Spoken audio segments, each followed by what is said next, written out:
Hey guys, Mike here, the Detroit Borg, with a look at the Samsung Galaxy Tab Pro 8.4. So this joins the Tab Pro 10.1 and the Galaxy Note Pro 12.2, which I've already looked at in the previous video. So the Tab Pro 8.4 is priced at $399 and is priced the same as the iPad mini with Retina display and has some specs to take on the iPad mini with Retina display. So this is their high-end small tablet. This is larger than the Tab 3 8.0 or the Note 8.0. So they've gone up a bit in screen size, and they've definitely gone up quite a bit in screen resolution. This actually has a higher pixel density than the iPad mini with Retina display. Now this is available in black or white, and I have the white version. It's also available in the 3G and LTE version with GSM voice with an earpiece. So you could use this as a phone if you want, of course. Now that version really isn't sold in the US, but the Wi-Fi version is widely available. You can pick it up at Best Buy or Amazon. Now in terms of specs, we're using a 2.3 GHz Snapdragon 800 processor. That's a quad-core processor. We have an 8 megapixel autofocusing camera with a 2 megapixel front firing camera. We have a 4500 milliamp hour battery. We have 2 gigs of RAM instead of 3 gigs of RAM like we get in the larger Pro tablets. Then we have our IR LED blaster for controlling our AV equipment, GPS and GLONASS. We can of course play back HD video. And that display again, 8.4 inch WQXGA 2560 by 1600, good for 359 pixels per inch. That's better than the 326 pixels per inch on the iPad mini with Retina display. Now this is the same screen resolution on the larger tablet, so the 10.1 inch and 12.2 inch have the same resolution here. So of course over a smaller display you get a much more pixel dense experience. Now the Pro series of tablets are geared toward professional users who can make use of the multitasking features. Now these two do not have styluses built in. So the Pro series in 8.4 and 10.1 do not have the built-in S Pen, but the 12.2 does. So that's something to keep in mind. We're not sure if a Note version will be available with these at a later date, but it's certainly possible as they are updated. So the Pro series has a lot of software features, including a new version of TouchWiz, which we're going to take a look at in this video. So let's go ahead and take a look and cut this open. All right, so let's go ahead and crack this one seal here so we can slide out our box. A little tab here to pull out. There we go. So Galaxy Tab Pro 8.4. Owning the Galaxy has its rewards: 2.3 GHz, 8.4 inch WQXGA LCD display, and of course Android OS. This is running the latest version of Android 4.4 KitKat. So let's go ahead and lift this up. Doesn't look like there's a tab here. There we go. There we go. We're going to set that aside for just a moment while we take a look at the contents. So inside we should just have our USB 2.0. This is a micro USB 2.0, so it doesn't have the 3.0 cable and port like you get with the the Note Pro 12.2. Then we have our wall adapter, standard Samsung branded wall adapter, and our paperwork or literature, depending on what side of the fence you are on what you call this stuff. So quick start guide, basic stuff. Owning the Galaxy has its rewards, encourage you to register your device for some benefits, and software upgrade instructions, which are very basic, and then health and safety warranty guide in multiple languages. So that is it in terms of packaging. So let's get to our tablet. All right, so let's go and peel off the plastic. It looks like it's falling apart on me already. So we can peel off the back panel, and we're going to peel off the front panel, little tab. There we go. Now we can take a close look around, and on the back we have that faux plastic finish. It's not a soft touch material or full leather finish. It's not a soft touch leather. It's just a hard plastic kind of molded to look like leather. So it has a nice grippy texture to it, has a higher end feel to it. You can see we also have that stitching. Pretty much looks like every other Galaxy product we've had since the Note 3 launched last year. Now we have some plastic along the sides, so let's go ahead and peel all of that off. There's lots of little pieces here.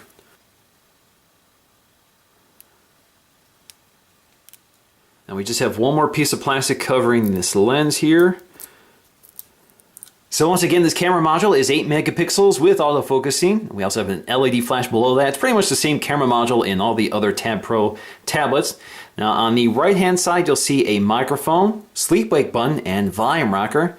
Below that is the IR blaster. This is the top part of the tablet in landscape orientation, but it's really geared toward portrait use. So if we pan out here, you can see that if we look at the bottom, we'll find our home button, which is a physical button. We have our back button, and then we have our recent apps button, which is a change from other Samsung tablets. Instead of a menu button, we now have a recent apps button, and that becomes useful because of this multi-windowing feature. Now toward the bottom, you'll find a USB, micro USB 3.0 port with MHL, so you can output the display to a 1080p HD TV with the proper adapter. And then we have our stereo speakers, which are not in landscape orientation, they're instead in portrait orientation. This is actually similar to the iPad mini. Now toward the left-hand side, you'll find your micro SD card slot behind this little door here. This supports 64 gig cards, and you can side-load apps onto this SD card, which Samsung has enabled. So we can pop open this door here, and there you go. Now toward the top, you'll find your headphone jack, and that's about all. Now toward the front, we'll find this ambient light sensor next to our 2 megapixel front-facing camera, good for 1080p HD video as opposed to 720p video. And then if you have the cellular version with GSM voice, your earpiece would actually be right here. All right, so let's go ahead and boot this up for the first time. Just gonna tap and hold the power button.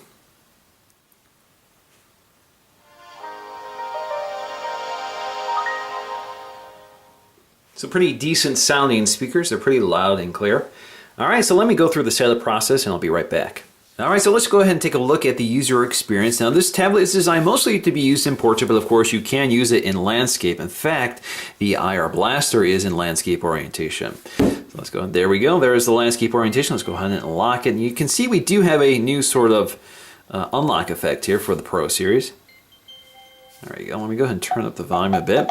As you can see, we have our volume controller with lots of options if you press the gear icon. And you can also wake up the tablet from the lock screen just by saying, "Hi Galaxy."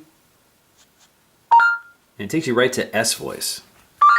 Now at first glance, it pretty much looks like the standard TouchWiz experience. We do have some translucency up top, and you can see they've kind of simplified it. All these icons up here are the same color. They kind of pick up the color of the wallpaper. So a little more translucency, a little more clean in terms of its design and layout.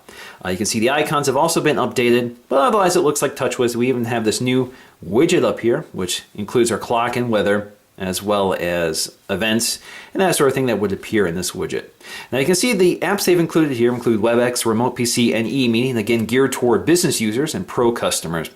Now we only have one home screen they've included here, but if we swipe to the left, you can see we get this magazine UX. That's what they're calling this. Now it's basically a Flipboard widget. So we have lots of Flipboard widgets. Each one of these are individual widgets, and you can see we can move between these little stories here, and they're all categorized by arts and culture, business, news, science and technology, foliage, design, and sports. If you swipe again, you get another page.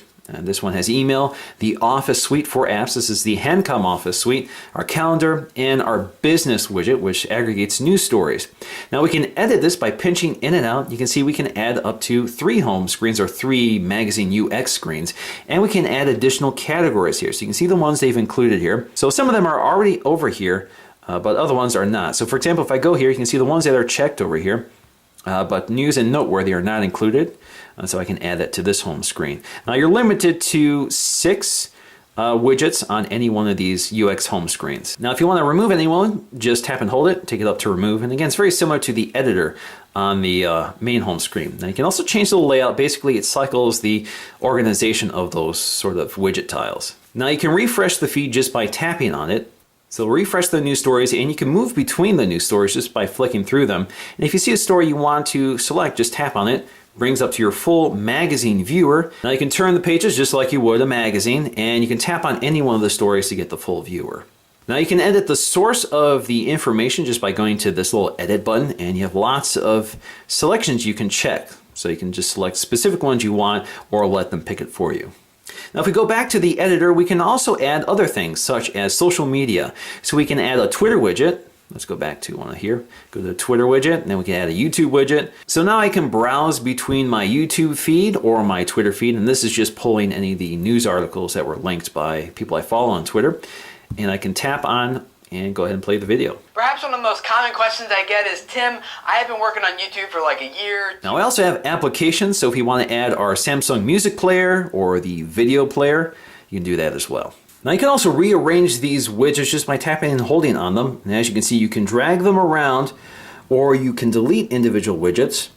You can also change the layout, which will kind of recycle the layout for you, or you can go to your widgets and change exactly what appears. Now by default, one of these becomes your home screen, but you can set one of these as your home screen.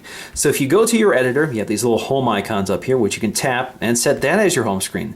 So now when you press the home button, it takes you to that screen instead of one of these screens. But if you want to go back here and set this as your home screen, you can as well. Now when you touch the home button, it takes you to the main home screen. If you pinch in and out, you can see you can edit this. You can add additional home screens, or you can remove them just by tapping and holding on them and taking them out to remove. You can see they've included pretty much the standard array of apps. So we have our Google suite of apps, Chrome, the Play Store contacts, the standard WebKit browser with the camera app, Samsung's App Store. We have Dropbox, so there is a Dropbox partnership once again here. So if you're new to this program, it does add 50 gigs if you sign up for Dropbox. But if you're an existing user and you've already redeemed 50 gigs, you can't add additional above that. So we have My Files, which is a file browser, pretty nice one that Samsung has included here. Of course, we also have the Handcom app suite. So if we go to our app drawer, you can see I've already downloaded these. These are not downloaded by default, but you can see the Handcom Office Suite includes things like HWord, HCell, and HShow. So basically these are equivalents to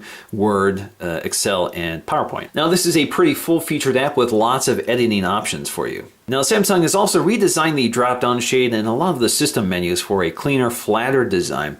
So you can see all of our toggles up here are quick toggles that include Wi-Fi, GPS, sound, screen lock rotation, Bluetooth, blocking mode, power saving mode, multi-windowing, screen mirroring, smart stay, and smart pause. So this does have those features, and there are a few things that are not in this list.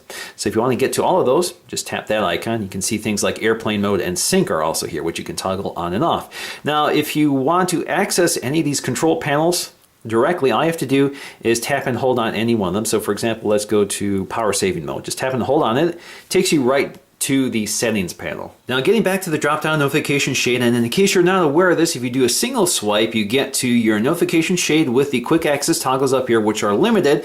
But if you want to see all the toggles, just use a two-finger gesture. It brings you to all of them.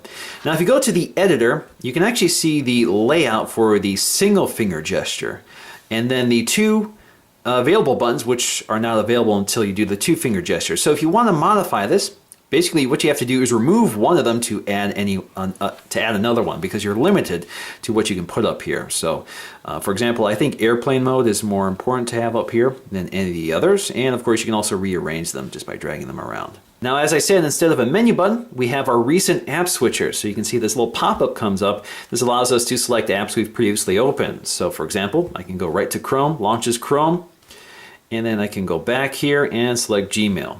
And of course, if you want to close any of these apps, you can either close all of them or just swipe up to get them out of the way. Now also in this multitasker is Task Manager. So if you tap on that, it basically takes you to the Task Manager in settings. So you can end certain apps, and then we can also clear all apps. So if we go back here, close all, closes them all. Now the new version of TouchWiz also introduces a much more powerful multi-window mode. So we can either do a side-by-side multi-window view, or you can bring up apps up to 3 at a time in sort of a window view. So let me demonstrate how this works. So for example, let's say I want to launch Chrome. I'm going to go ahead and launch Chrome, and that's the window mode. So I can launch up to 3 of them. So let me go ahead and launch Gmail. As you can see, it hides itself automatically. Now you do have to come in from the right edge. You have to go off the edge and swipe in. Otherwise, if you're swiping directly on the screen, they'll just move between the home screens. That can get a little annoying. So let's go ahead and launch Gmail. All right, so we have 3 windows here, which are really slowing down the performance because we have 3 processes running at the same time. So you can minimize the window, you can close it, or you can maximize it. So if you minimize the window, you can see you get this little badge icon, which you can move around and sort of keep out of the way and jump right to it just by tapping on it. And you can move the window back in. And if you want to full screen it, just tap full screen. You can see the windows stay above, floating above, and you can close these when you're done with them. Now let's go ahead and do the side-by-side windowing. So we can go ahead and launch Chrome just by dragging into the home screen, and then we can add something else to the side of it. So we can add Gmail. It can work in both the browser, Chrome, or Gmail, and you can replace this app. You can go ahead and drop in something else. Let's say Chat On app. So we can drop that in here. And you can continue doing this, and the thing it's actually doing is remembering what apps you've opened in this side of the window. So we actually have multitasking within each of these windows, and you can resize these as well.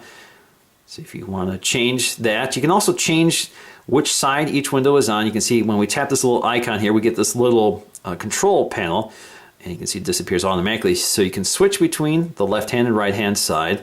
And then you can also go to the multitasker. So as I said, I open a few apps in that one window. Actually, I'm gonna have to go to the other side to get to those apps. Let's go to the multi. There we go. So you can see all of the apps that I've opened on that side of this window. Now I also have the option to close it or go to full screen or select text from one side of the window and paste it into the other side of the window. Now if you want to quickly launch two windows at the same time regularly, so for example if you like having both Chrome and YouTube open at the same time, you can configure this. So all I have to do is bring up the tray here and we have a little editor down here. So we can go to create, we can name it, so I'm just going to say Chrome and YouTube and you get this little floating keyboard. Click OK.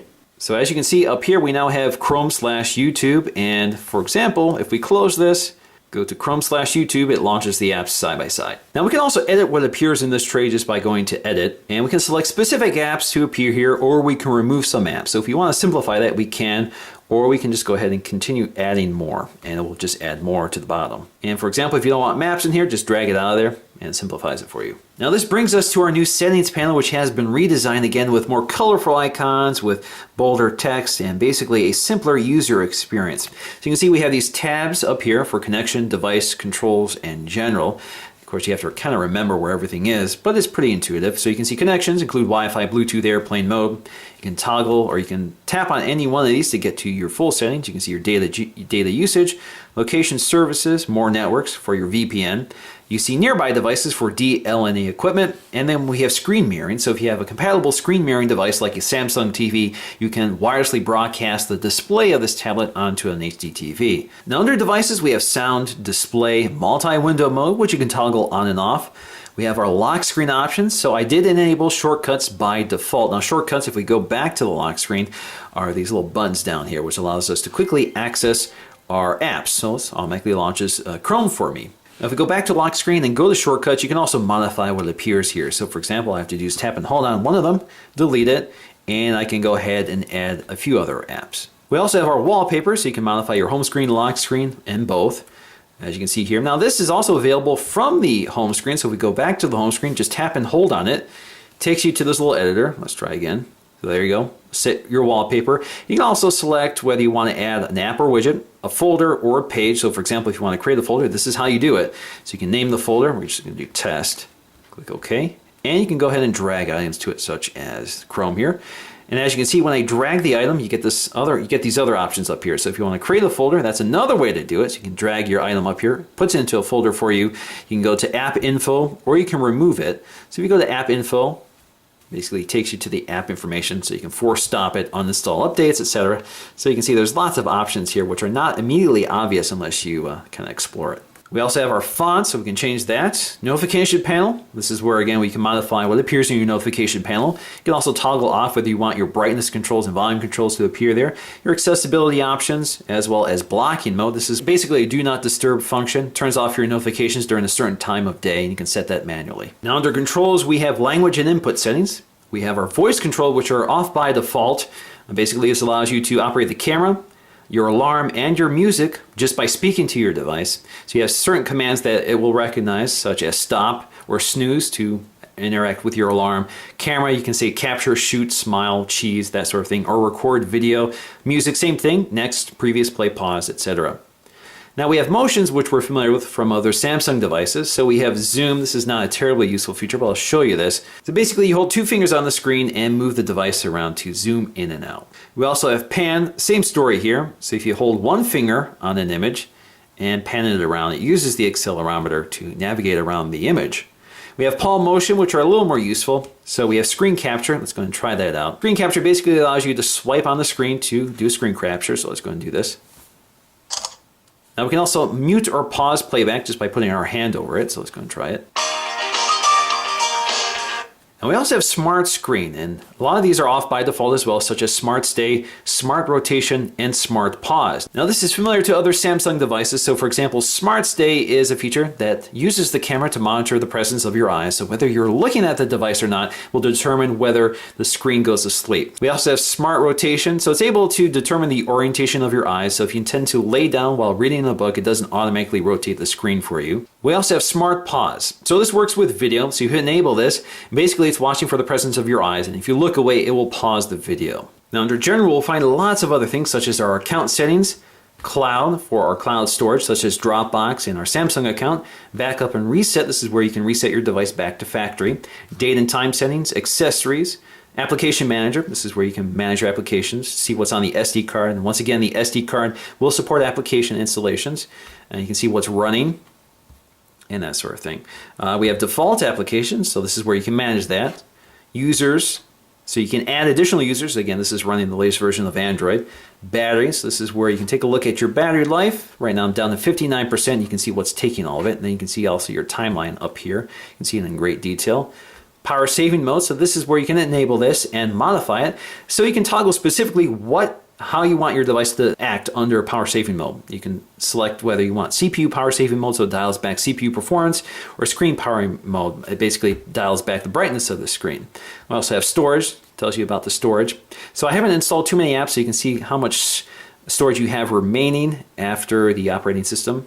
Security settings, as well as about this device, which is where you can take a look at your Android version. Now these Android controls have some multiple uses. So for example, if you tap and hold the back button, it takes you to your multi-window mode. Now the home button, same story. If you tap and hold the home button, it takes you to Google Now. Now of course we still have S Voice by double tapping the home button. What's the weather like tomorrow?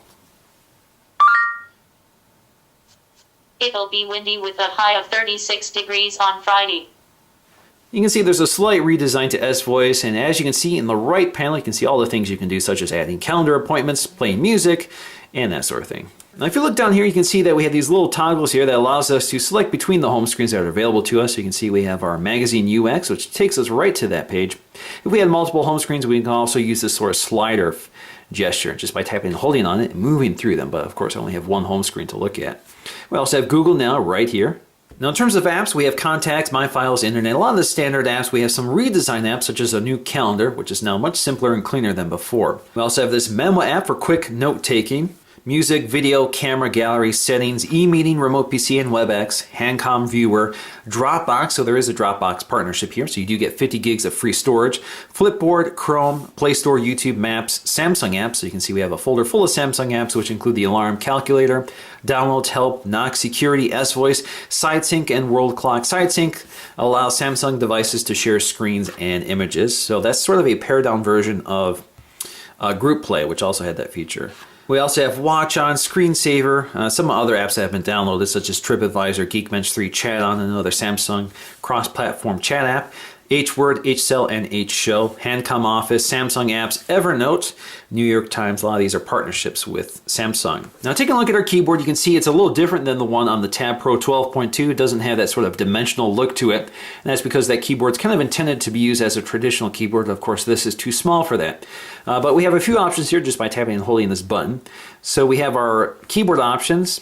So we have a split keyboard, which I particularly like in tablets. This allows you to thumb type. We also have our voice keyboard. This is a test of the voice keyboard, period. Now while we don't have an S Pen, we still have handwriting recognition, so you can use your finger here.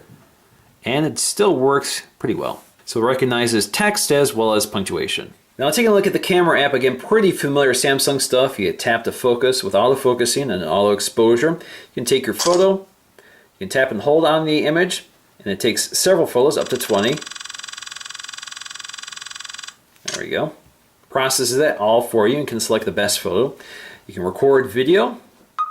You can shoot photos while recording video, pause it, resume it, and stop it. We also have this mode selector for lots of different scenes. So we have auto, beauty, face, best photo, best face, sound and shot, drama, rich tone, HDR, eraser, panorama, sports. So we have lots and lots of options here. Now we also have dual shot mode. So this allows us to record both cameras at the same time. So there I am. You can reposition this. You can see there's some performance lag here. So you can see there's some frame dropping.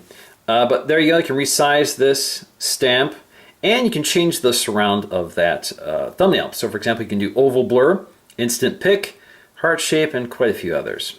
Now we do have voice command in here. So we could say things like cheese, shoot, record video, Now this display is definitely its standout feature with bright whites, clear, vivid text and colors. Even the smallest text is pin sharp with that high resolution, high PPI display. Excellent off-axis viewing with no color bleeding or light bleeding along the edges. So definitely one of the better tablet displays you can get right now. You can see just how sharp that text is, even zoomed all the way up. Now just to give you an idea of the size difference between the iPad mini Retina display and the Tab Pro 8.4, you can see that the iPad mini once again is wider than the Samsung tablet. The screen is wider as well, but the Samsung tablet is much taller.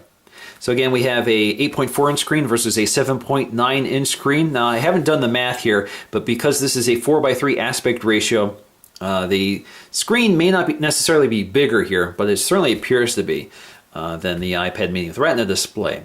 But again, the screen density on this is actually better. So we have 359 versus 326, but both displays look excellent. They're very bright, clear, and vivid with no real noticeable edge bleeding. So the displays are definitely one of the selling points of these devices.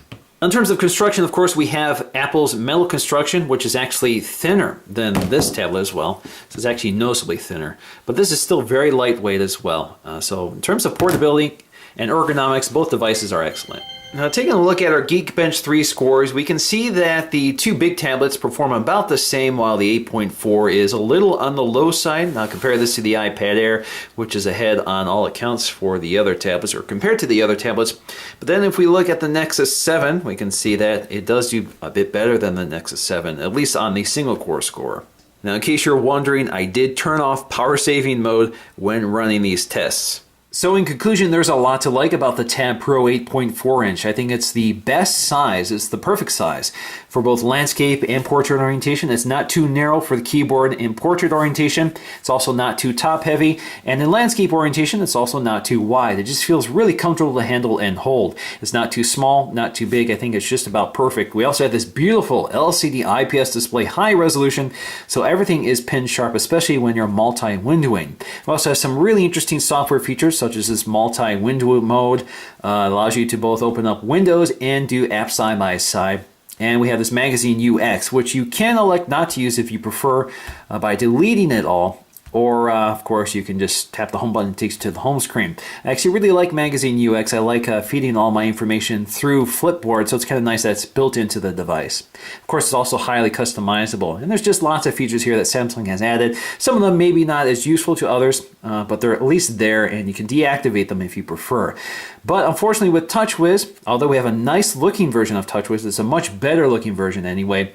It's still a performance hog. It still causes some performance issues, not always obvious. Sometimes it can be really slow to respond, especially when you're multi-windowing. Sometimes it's almost too laggy to be useful. So you have to keep that in mind. Unfortunately, with TouchWiz, the more capabilities you add to it, the slower it tends to perform. So the capabilities are nice, but unfortunately it does bog down the system, and you either have to deal with it or minimize how much you use those features. So still a great tablet if you watch your app usage, if you close down apps, that sort of thing, manage how much RAM is being used. It's still a great tablet. So that is the Galaxy Tab Pro 8.4 inch, definitely an impressive device, but TouchWiz is still an issue. So that's going to do for me in this video. Thanks for watching, and I'll see you again in the next one. What's up guys, Mike here, the Detroit Borg, testing out the front-facing camera of the Tab Pro 8.4 inch. Which is pretty decent. This is a 2 megapixel camera, good for 1080p video at 30 frames per second. So that's better than many that only do 720p, including ones on Samsung tablets. So they've definitely added a better camera this time. Alright, so now we're testing out the main camera of the Tab Pro 8.4 inch with Zoe. So Zoe, you're going to continue barking for me so we can test out the microphone? Huh? And there's Chloe. Alright, so let's see if we can tap to zoom. Yes, we hit not tap to zoom, we have tap to focus. And it does not have autofocusing. But there you go. So works out pretty well. Again, a pretty decent camera, 8 megapixels with 1080p video at 30 frames per second. And it does have an LED flash, which a lot of tablets do not have. Hey Chloe, how's it going, Chloe? Alright, let's see if it stopped raining outside and do some outdoor shooting.